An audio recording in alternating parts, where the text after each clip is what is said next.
مور هغه هستي ده چې د ستاینې لپاره یې په نړۍ کې هیڅ الفاظ نه پیدا کیږي. د خپلې مور ډیر قدر او عزت وکړئ، ځکه چې دغه نعمت په ژوند کې انسان ته یو ځل ورکول کیږي.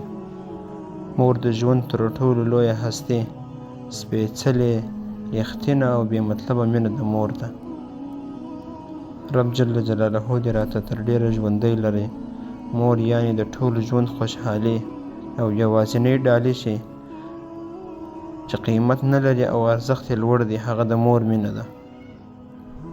رب دې د دنیا ټولو میندو ته خوشحاله او اوږد عمر ورکړي.